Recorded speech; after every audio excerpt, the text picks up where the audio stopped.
Yes, great.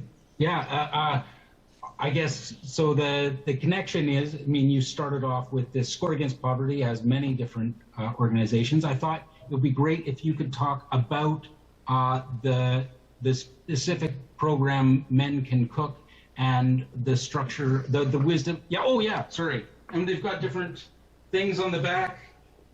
We've got a volunteer group. Oh yeah, sorry, I didn't know what you were doing. I was like, yeah. What did I do? I just started talking to them. They were getting me to wrap up already. I was like, what are you? But if you could talk about this program, this is a pilot project, correct? And then in relation to gender and culture. But it's also part of the whole program that SCORE is doing. It has been in the past. And yeah.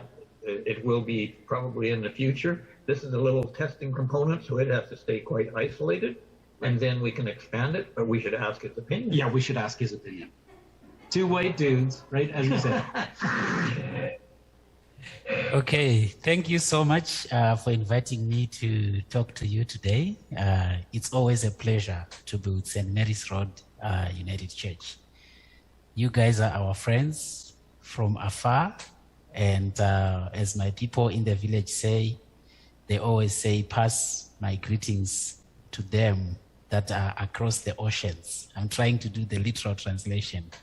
The ocean is quite significant because in our folklore, when you're talking about a story that happened far, far away, you always say, that's the Zimbabwe bed. That's the Zimbabwe bed. Lots of stories around that. But anyway, when you talk about stories, you say in a land far, far away across oceans. So greetings to you all from Zimbabwe, especially to Cynthia, Leanne, Dawn, Twyla, Marissa, and Ken for all the hard work that you do as part of the St. Mary's Road Zimbabwe committee that is helping us with this project, which we simplify as the Men Can Cook project.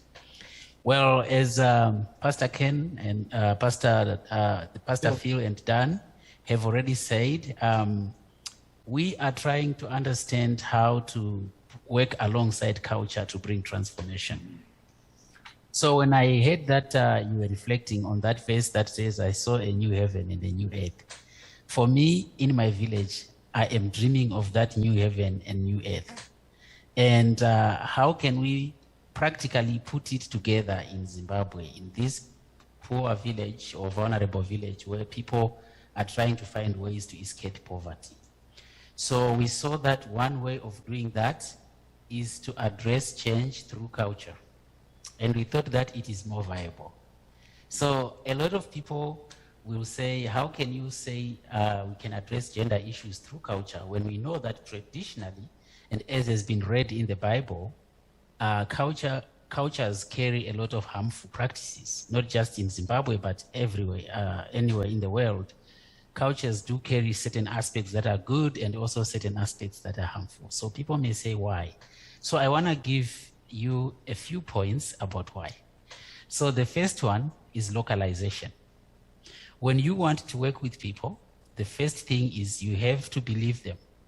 You have to work together with them in their communities, eating what they eat, which is what Dan was doing for the past month, sleeping where they sleep. Dan did not stay in a hotel. He was right in the community, waking up to goats and chicken and cows, and going to the field and checking on the crops and digging as well and harvesting. And so that's localization. So when we all work together with the same understanding that people and local capacities are valuable, then there is trust.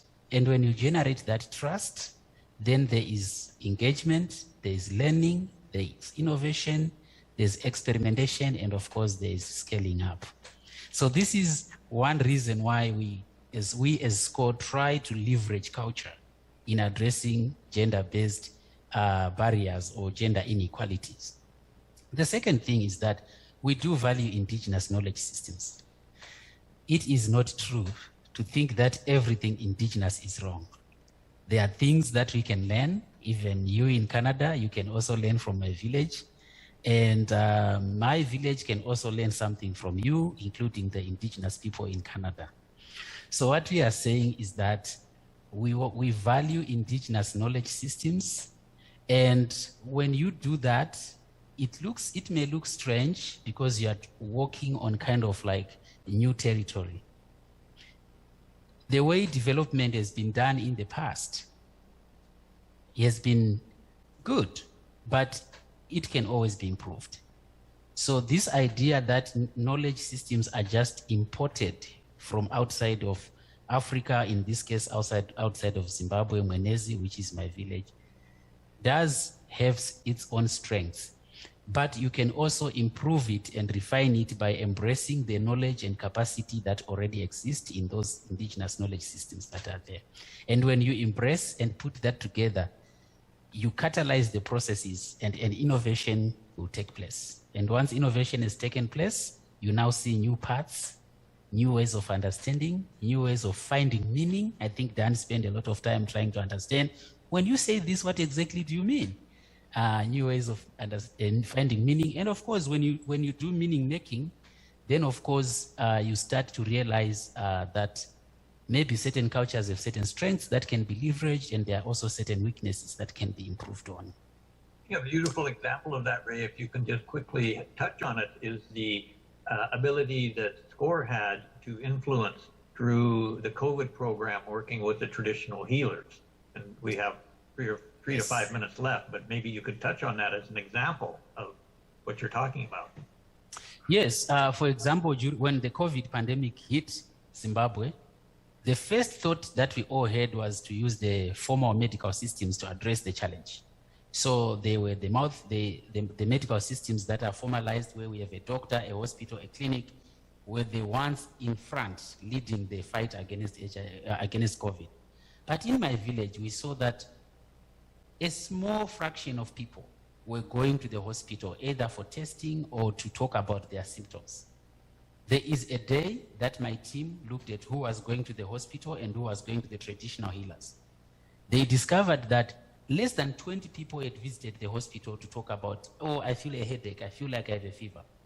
Yet, early in the morning, around 3 a.m., over 400 people were at the traditional healers' shrine, looking for assistance and all the problems were all COVID related. Now, when you see that, you begin to realize that there was a strength. In fact, the primary message bearers were supposed to be the traditional healers because they had the people. People were coming to them. They were readily available and they could attend to them. So SCORE now catalyzed the relationship between the Ministry of Health and the traditional healers and the prophets. They brought these three parties together, worked together on COVID prevention measures that can be understood and appreciated by all of them. And then from there, we started to see a reduction in COVID infections, an increase in interest to talk about washing hands, putting on masks, and of course, we started to build a healthy community. So this is one good example. The other one is with our Men Can Cook. Basically, what we are doing is that we are creating a safe space for men and women to come together collectively, discuss their issues, and try to find solutions. So with the Men Can Cook, we do have the Men's Forum on Gender.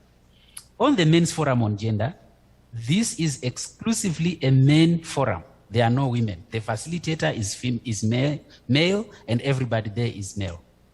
Why create that? It is in line with our cultural values, where we do have the Men's Indaba, which is a place where men sit and discuss ideas. Now, when you think of it, men are able to moan, talk about the gender inequalities in the villages, talk about how that has affected their relationships with their wives and children, in a safe space where they can be vulnerable and where they can listen to each other. Men are able to challenge each other without embarrassment. And as a result, people start to listen and they start to engage and to innovate and to come up with new ways of working together. For example, when Dan was in Zimbabwe, he saw men that are now cooking for their children. So a man literally practices cooking and takes the food to the child, something that would not happen. We also saw men who stand up to vouch for women, to say, I want my wife to also have a passport. I want my wife to also have a phone so that they can do business. So those transformative measures only happened because we leveraged culture, We provided a conducive environment for men to mourn, lament the losses that would happen with the loss of power, but also think about the way forward in trying to address this challenge. In the meantime, women groups are busy thinking of the topics that men should talk about. So when women sit down under a tree, they are thinking about what are the real gender issues that affect us every day. And the gender facilitator for the women's group is picking up those conversations and feeding them to the men's group. Now, women also are now the ones providing evaluation. So when Dan was in Zimbabwe, he spent a lot of time with women. What is exactly changing? How are relationships at home? Is it getting any better? So you can see that we are engaging men and boys for the benefit of women and girls. And we are using our cultural system to leverage that energy and momentum to be able to achieve that. Yeah, yeah. Well, I mean, do you need to run? No. No. You're just anxious about us. Yeah. Yeah, we're fine. Yeah. Okay. I can always cut my stuff. Yeah. I guess two parts with it is one, is there any fear that there is the undermining of the culture through these other initiatives? I mean, you built up the trust, and you have that trust. But I guess one of my concerns is one, will they feel like it gets undermined, the wisdom, the deep roots of the culture? And the other part of that is, do you have any fears of a reverting back when the program ends? Or like how deep will those roots go, or the new fruit as it were change? Thank you very much for that question. First of all, I want to just underline the fact that our culture is a very oral culture. And we master everything that we are taught in the head. So it's all mental work. You have to, we don't read books as you do, you guys. You write things down. So the source of information is very important. So in your case, you want a peer-reviewed paper. For me, I want the information to come from the chief. If it comes from the chief, it's peer-reviewed. If it comes from the traditional leader, it's peer-reviewed. Where am I going with this? So when you bring men together to discuss issues, and they themselves come out and talk to the community about it, it means that information has been peer-reviewed, and it has been validated, and now it stays here. So even for boys, they now say, daddy said that it's okay to also cook at home. And daddy actually did a practical demonstration. Now, that is it. We can write it in books and everything. Dan knows that people in my village will not read his reports. So he came up with an idea of pictures and drawings, because they will look at pictures and drawings, of course. But here, I'm not saying that they cannot read, but I'm just saying we are from oral cultures. So that knowledge preservation takes place naturally when you harness those cultural mouthpieces that are normally used to convey messages. So in this project, chiefs are involved, senior church leaders are there, senior traditional leaders are there, men who are fathers, because the father carries a lot of power. Now, on the side of women, it is the aunt, it is the mother-in-law, it is the grandmother. Those are the power bearers. And when they say, this is the order, that's the order. Now, they are also involved in a safe space. And when we say it's safe for women, people would think that women are just like the only ones that are, women are just the terrible ones that are doing these things. But remember, even women amongst themselves. Because women that are reading the same passage that you're reading about women being commodified, can also be telling other women, no. Even in the Bible, a man cannot cook. Even in the, they might be saying such things, So that safe space is for women to also learn together, and then they pass that knowledge to the younger generation in a very safe space. Then in terms of having this fear that culture might undermine the progress, that is exactly the reason why SCORE exists. And that is the reason why working with a local organization that understands the culture fabric of that community is important. So we do understand the areas of conflict and contention, and we have a good understanding of how to navigate those areas. And St. Mary's United as our St. Mary's United Church as our partner, you are enabling us to navigate those slippery and steepy curves as we engage with our local leaders. So I don't think that there is fear there, but there is always continuous learning and continuous improvement. The other neat thing that I saw was the both the traditional leaders were there and the country administration government leaders were there.